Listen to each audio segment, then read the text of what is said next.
o Enaex, com muitas pessoas aqui, eu tenho uma pergunta. Isso que todos nós queremos exportar, todos nós temos problemas que queremos solucionar.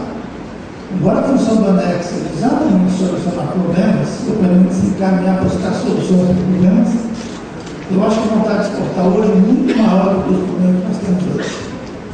Quando nós verificamos o número de empresas exportadoras que temos, é muito pequeno em relação ao que nós hoje. Mas, de qualquer jeito, só o fato de, a cada ano que passa, cobrindo mais de 40 anos de organização da Enaex, nós continuamos vendo as pessoas participando.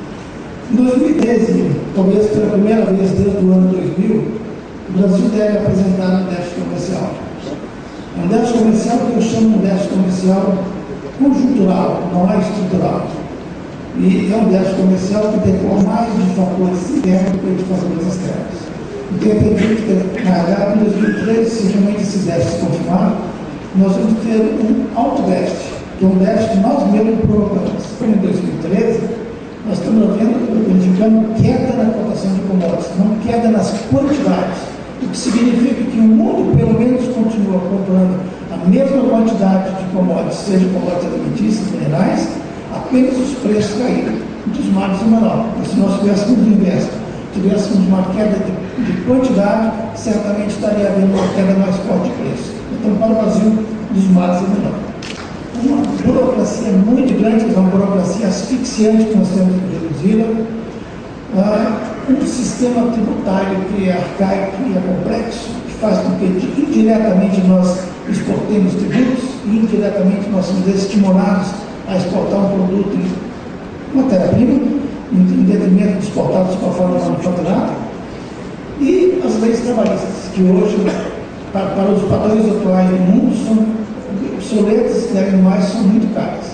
Esses 4 alicerces são uma coisa de alicerce, entre outros, principalmente os 4, que nós temos que tentar mantê-los de forma adequada para o comércio exterior. Quando eu digo comércio exterior, se estou me referindo a exportação e importação, porque os dois aspectos caminham juntos. Para que nós tenhamos uma competitividade independente do taxa de câmbio, é fundamental a manutenção do reintegro. O reintegro que era para ser votado a derrubada do veto na última terça-feira, que foi adiada agora para 17 de setembro, é para nós um ponto de honra derrubar este veto do reintegro até 2014. O reintegro, nós temos que lembrar, não é um favor fiscal, nós apenas estamos devolvendo parte dos tributos que são agregados ao produto na exportação, especialmente produtos manufaturados. Então, compete a nós, setor privado, o governo, na medida do possível, ajudar a derrubada do veto. Porque é um princípio, não é, como eu disse, um favor fiscal, não é uma renúncia fiscal. Eu estou tendo, com o reintegro, estou recuperando o que eu já paguei. O ideal seria não pagar, não ter reintegro. Mas como o sistema hoje nós temos que pagar, estamos apenas buscando. Então, o reintegro para nós é importante. 3% é pouco ou muito? Dependendo da operação, é muitíssimo. É uma condição básica de viabilizar a operação. Então, é um ponto que nós temos que brigar para derrubar esse veto, que será votado, no princípio, no dia 17 de setembro, no Congresso Nacional. As empresas que plantam soja no Mato Grosso do Sul são indiretamente penalizadas. Porque, para você retirar a soja do Mato Grosso para o Porto de Paranaguá ou o Porto de Santos, custo de frete interno, não é preço de exportação, frete interno, ao redor de $150 por tonelada. Se nós verificarmos que hoje a tonelada de soja custa $530 e só de frete interno tem que se pagar $150, na verdade, daqui a pouquinho, em vez de exportar soja, eu estou exportando frete. Porque o custo é muito elevado. Pior ainda, se nós imaginarmos que essa soja, que no passado, no ano 2000, estava $155 a tonelada, hoje custa $530, se um dia essa soja para passar voltar para os 150 ou para os 200, como vamos fazer? Não vamos exportar ou vamos reduzir a produção? Porque não temos preço competitivo. Então, nós temos que buscar uma forma de reduzir os nossos custos de logística. A razão do Enaex desse ano, proposta para uma logística integrada competitiva, é exatamente buscando atenuar esse problema. É um problema que nos aflige a todos e que pode fazer com que amanhã o Brasil possa ter algum problema, caso o mundo volte a ter preços bem menores que são praticados hoje em termos de commodities. Nós precisamos melhorar a competitividade dos produtos manufaturados. E quando eu digo melhorar a competitividade, significa reindustrializar a nossa pauta de exportação. No ano 2000, 59% de tudo que o Brasil exportava eram produtos manufaturados. As commodities no ano 2000 representavam 22%.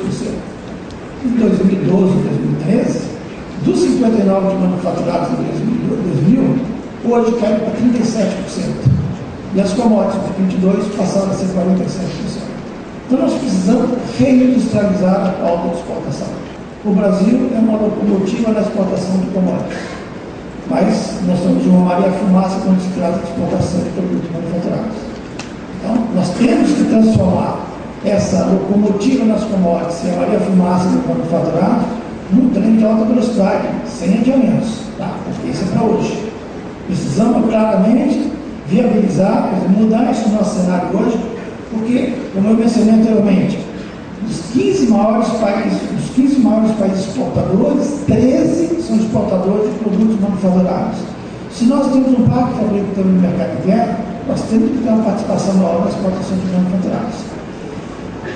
Não é um mundo competitivo ter uma logística, uma eficiente logística integrada, claramente fazer uma opção entre exportar commodities, produtos manufaturados, entre gerar empregos no Brasil ou gerar empregos no exterior, entre gerar empregos qualificados ou empregos não qualificados.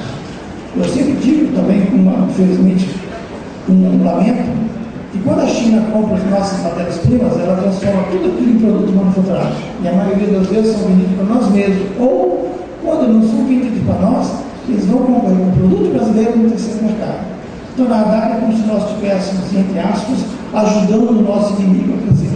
Não que sejamos a China seja inimigo. Mas, no fundo, nós estamos fortalecendo o nosso próprio concorrente no mercado internacional. Bem, também não podemos ficar alheios aos nossos acordos comerciais. Nós temos que acompanhar o mundo em termos dos acordos comerciais, sob o risco do Brasil ficar isolado comercialmente. Enquanto o mundo industrial, ele se abre em acordos, seja na América do Sul, através da Aliança do Pacífico, através da ASA, TPP, próprios Estados Unidos e a União Europeia com o acordo transatlântico. Todos os grandes parceiros internacionais exportadores estão buscando acordos.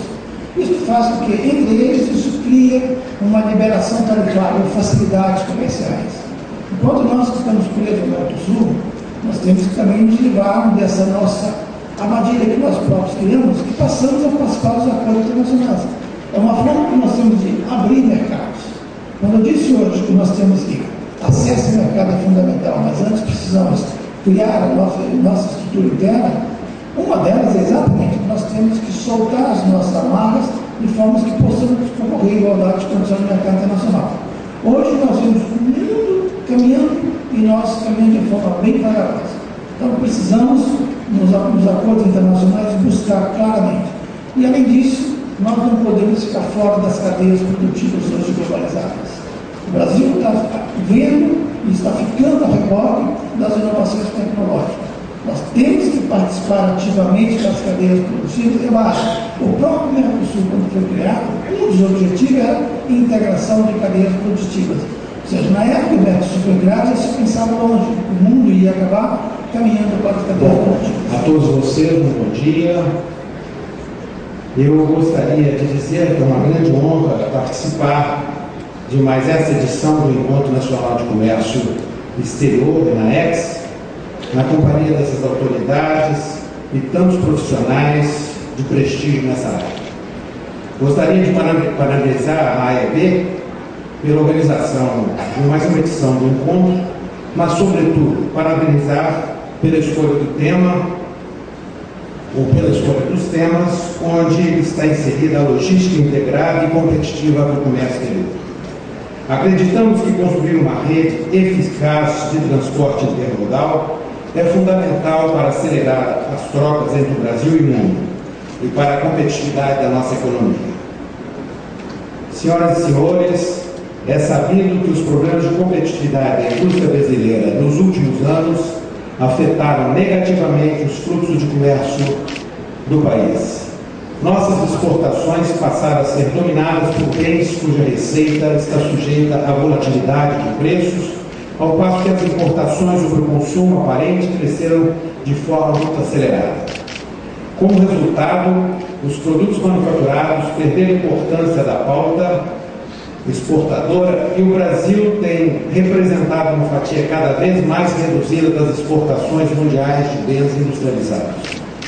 Essa situação é preocupante, especialmente se levarmos em conta a importância histórica da indústria e de suas exportações para a geração de empregos e para o incremento da produtividade e inovação das economias. A carga tributária anacrônica, alto custo do capital, carência de recursos humanos qualificados e a ausência de um arcabouço institucional adequado para fomentar a inovação e a produtividade colocam o país em situação de desvantagem na acirrada competição por mercados internacionais.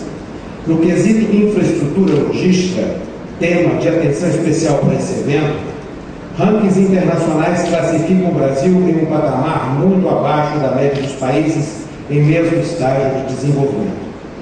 Elevar a densidade de nossa malha ferroviária, expandir e adequar o sistema rodoviário e reduzir a defasagem tecnológica da gestão dos portos são os desafios que devemos enfrentar.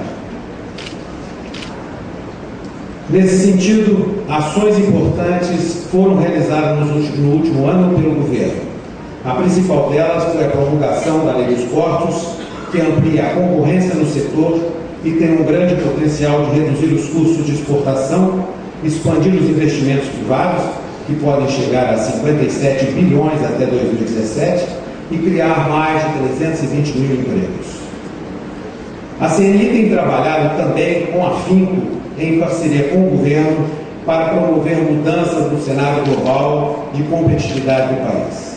Este ano lançamos o Mapa Estratégico da Indústria Brasileira, a publicação que apresenta a visão do setor industrial e suas metas até 2022, para que o Brasil possa melhorar e se inserir internacionalmente, enfrentando as profundas transformações na geografia da produção e da inovação mundial. Foram listados 10 fatores-chave que a competitividade da indústria, entre eles educação, segurança jurídica, eficiência do Estado, tributação, inovação e também desenvolvimento de mercados, em que a palavra de ordem é a maior integração do Brasil à economia global. E sobre esse tema gostaria de dizer um pouco mais. Objetivamente, a CNI acredita que é preciso melhorar as condições de acesso dos produtos brasileiros aos mercados externos e participar com maior qualidade nas cadeias globais de valor. 4 áreas têm recebido maior atenção da CNI. A primeira delas, facilitação do comércio. É indispensável modernizar e tornar mais célere os procedimentos de importação e exportação no país. Para isso, é necessário acelerar os despachos e consolidar e simplificar a complexa rede de normas que se aplicam ao comércio exterior brasileiro.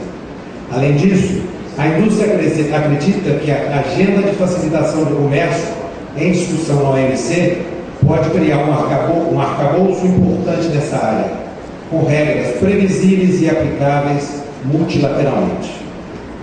Em segundo lugar, os serviços. Este setor deve também ser alvo de políticas específicas, tanto do ponto de vista da melhoria das condições para a exportação do setor, como para a competitividade da indústria.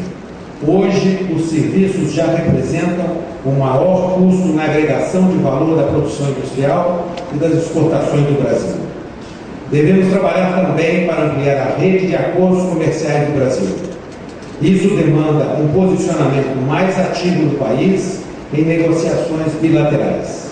Nossos acordos são limitados e os produtos brasileiros têm perdido competitividade também pelas preferências tarifárias que nossos parceiros conferem a terceiros países em novos acordos celebrados. Por meio dessas negociações, também é possível buscar um alargamento do escopo dos acordos comerciais que o Brasil já participa, incluindo dispositivos que eliminem ou reduzem as barreiras não tarifárias, especialmente importante para muitos dos produtos vendidos pelo Brasil.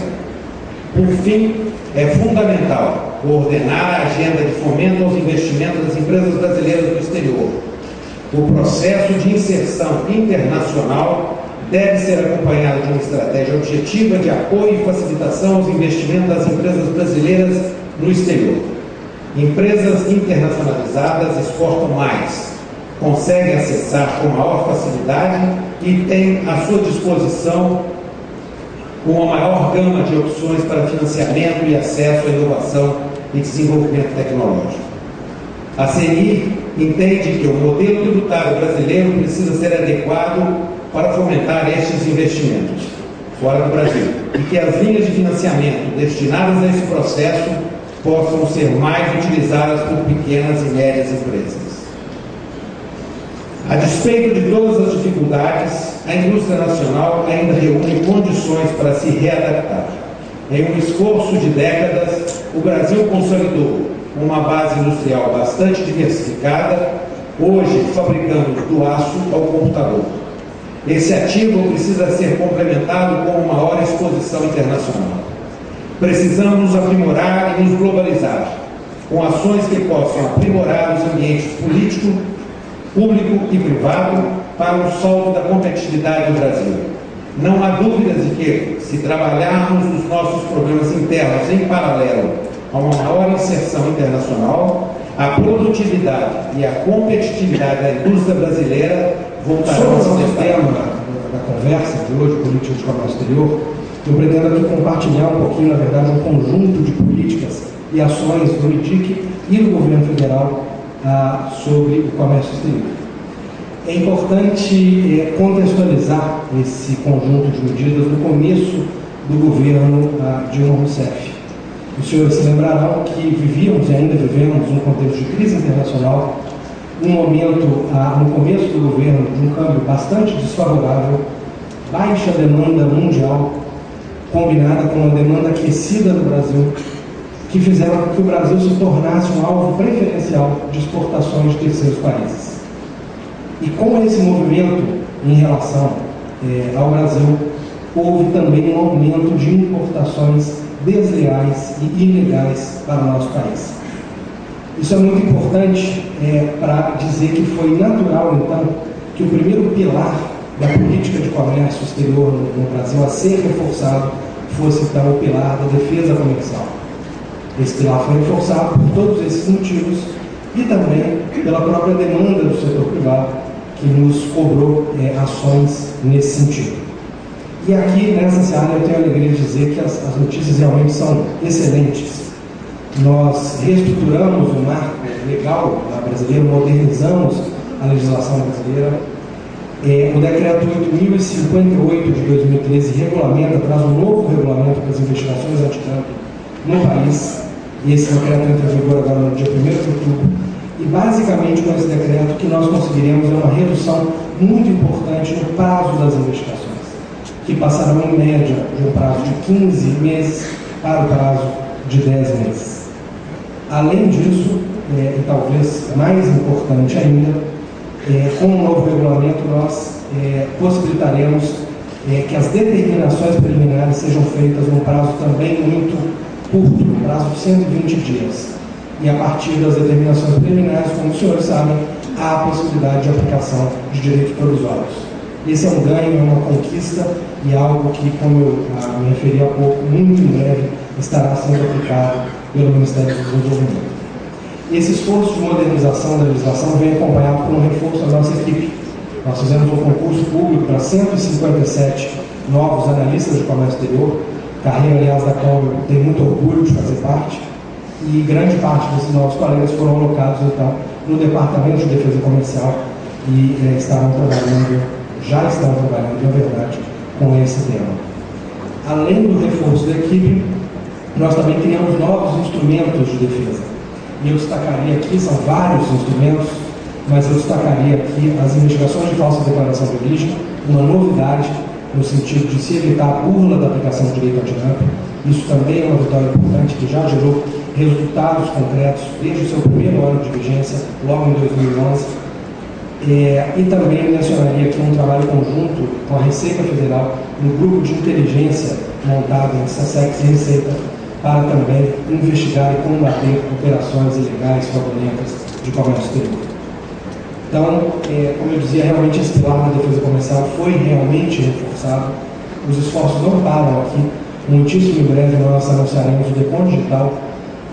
Todos os processos de defesa comercial serão 100% digitalizados, o que traz também um enorme ganho em termos de custo e prazos também. E, enfim, os esforços nessa área continuam, mas o que eu quero deixar aqui muito claro e destacar é que esse foi apenas o primeiro pilar que teve a atenção do governo. Nós, obviamente, não deixamos de olhar para outros pilares do comércio exterior, e é isso que eu começo a dizer e a contar as novidades para os senhores agora, que a gente chama de frente ofensiva do comércio exterior. E eu aqui tomaria as palavras do presidente, Augusto Castro, sobre a preocupação da perda de participação do Brasil no mercado internacional, enfim, todas essas medidas que eu passo aqui a elencar, elas vêm no sentido de dar respostas concretas a essas preocupações que o governo federal, obviamente, também tem. O primeiro pilar dessa frente ofensiva é o pilar da desoneração. O presidente também citou aqui a questão do reintegra. Reintegra, como os senhores sabem, se trata da desoneração dos resíduos de tributos indiretos dos produtos basicamente industrializados exportados pelo Brasil. O Reintegra é uma medida que beneficia a exportação na veia.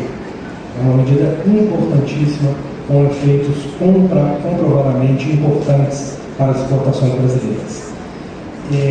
Há agora uma dificuldade, enfim, na renovação do programa, uma dificuldade conhecida, uma dificuldade verdadeira que se relaciona com o espaço fiscal. Nós estamos preocupados, debatendo no governo federal, no âmbito do governo federal, na saída, mas o que eu quero deixar bem claro a todos os presentes é que o MIDIC não só apoia a renovação do Reintegra, mas também apoia de forma muito decisiva uma ampliação do programa.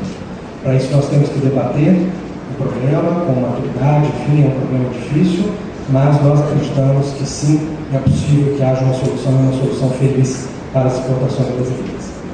Eu citaria ainda, do ponto de vista de desoneração, medidas de reforço da competitividade geral, que acabam, obviamente, gerando impactos diretos nas exportações brasileiras. Destacaria aqui a desoneração da folha de pagamentos e a redução dos custos de energia elétrica. Acho que todas essas medidas vão na direção correta e apoiam também as exportações brasileiras. Passaria então para o terceiro pilar, o pilar do financiamento, e aqui destacando uma medida muitíssimo importante, que foi a criação da Agência Brasileira Gestora de Fundos, a BGF, que nós esperamos muitíssimo em breve já estará operando. A BGF, como os senhores também têm conhecimento, enfim, organiza uma estrutura de garantias para projetos de infraestrutura e também para o comércio exterior, com os objetivos claros de redução do custo das garantias e de aceleração da análise das operações. Então, também uma vitória muito importante e muito em breve a BGF estará já gerando benefícios diretos e concretos para todos. Além da BGF, o segundo braço do nosso pilar de financiamento é o nosso PROEX. Nós, conforme inclusive previsto no Plano Brasil Maior, conseguimos aumentar os recursos do PROEX de 2 bilhões para 3,1 bilhões. Obviamente, acho que se eu perguntasse, os presentes estão satisfeitos com esse patamar de recursos disponíveis por meio do PROEX. A resposta unânime será não. Nós também não estamos satisfeitos. Portanto, essa é uma luta contínua, um primeiro passo importante foi dado, mas ainda há passos adicionais muito importantes nessa direção do reforço do PROEX, não só do ponto de vista de orçamento, mas também, enfim, das operações ligadas ao PROEX. Citaria também uma medida que acho que é uma medida importante, a qual eu tenho um especial carinho, que é a flexibilização de garantias pelo Banco do Brasil, que é o nosso operador oficial do PROEX, como todos sabem. Aqui o que se pretende é que essa flexibilização de garantias apoie as exportações de empresas de pequeno porte. Basicamente, aqui, essas pequenas operações poderiam ser feitas com garantias dadas pelo próprio empresário, como se fosse uma operação feita no mercado interno. Isso é muito importante, uma garantia real, por exemplo, poderia fazer toda a diferença no dia a dia do pequeno exportador brasileiro. E, portanto, eu queria destacar essa medida que está em fase final também na implementação pelo Banco do Brasil. Gostaria de citar também a questão dos acordos comerciais, muito bem levantada pelos colegas de mesa. Queria dizer que, a esse respeito, o Brasil não está parado. Dizer e compartilhar com os senhores a visão do governo federal de que não estamos parando, estamos trabalhando intensamente nessa área. Em primeiro lugar, no âmbito multilateral, nós trabalhamos para a construção de um acordo ao final do ano na nossa ministerial de Bali. Um acordo que pode também trazer muitos ganhos diretos aos exportadores brasileiros. Haverá um painel específico sobre isso hoje às 16 horas e acho que é uma discussão muito importante, muito interessante. No âmbito, enfim, regional, bilateral, nós temos, isso é muito importante compartilhar com todos, relembrar a todos. O Brasil já tem uma rede de acordos muito forte e muito importante na região, no continente sul-americano, na América Latina como um todo. Nós não podemos simplesmente nos esquecer e jogar fora uma construção histórica de 20 anos de integração, não só no âmbito do Mercosul, mas também com todos os países da região. Nós temos acordos bilaterais que fazem com que o Brasil ainda tenha uma presença muito importante em todos esses países. Portanto, quando se fala de acordo comercial, nós temos que lembrar disso, isso é um ponto de partida. Temos uma rede importante na região. Isso não quer dizer que estamos satisfeitos. Nós estamos trabalhando e todos sabem que no final desse ano, até o final do ano, no último trimestre, a previsão oficial, haverá a troca de ofertas entre Mercosul e União Europeia. Essa negociação está avançando, nós trocaremos, enfim, as ofertas, fizemos uma rodada de consulta muito extensa com o setor privado, conversamos com cada entidade representativa nesse país e chegamos a uma oferta importante que será apresentada aos europeus e aí avaliaremos se o acordo é de interesse para o país e esperamos que essa negociação avance. Então aqui também não estamos parados. Para citar mais 2 exemplos de ações nessa área, eu diria que nós lançamos agora há pouco uma consulta pública sobre o acordo Mercosul-Índia, que será ampliado. Então nós estamos ouvindo também o setor produtivo nacional, no sentido de mapear os interesses ofensivos e defensivos, mas muito em breve nos sentaremos à mesa com os indianos para a ampliação desse acordo também. E quero aqui, talvez em primeira mão, compartilhar com os senhores uma iniciativa muitíssimo importante, que é a construção de um novo modelo de acordo que nós chamamos de facilitação, cooperação e investimentos. O Brasil, como os senhores sabem, não tem nenhum acordo assinado nessa área. E nós achamos que conseguimos construir, com o apoio do setor privado, um acordo que vai fazer a diferença no dia a dia do investidor brasileiro no exterior. Isso aqui está muito avançado e muito em breve nós também discutiremos maiores detalhes. Passo a falar um pouquinho sobre promoção comercial. Nós temos as nossas missões comerciais, aí digo, do ponto de vista das responsabilidades da Secretaria de Comércio Exterior, organizadas em conjunto com a Apex, uma série de missões. Em 2012 fizemos missões a 9 países, nesse ano a 4 países estamos organizando as próximas missões. Isso sem falar, obviamente, no trabalho fantástico da Apex e do Itamaraty, que organiza uma infinidade de missões, feiras, eventos de promoção mundo afora, e esse é um trabalho muito competente realizado pelo governo. Citaria também na área de promoção uma medida importante que se relaciona com o CISPROM. Hoje, enfim, a aplicação, existe uma redução a zero no imposto de renda sobre remessas ao exterior para pagamento de despesas com promoção.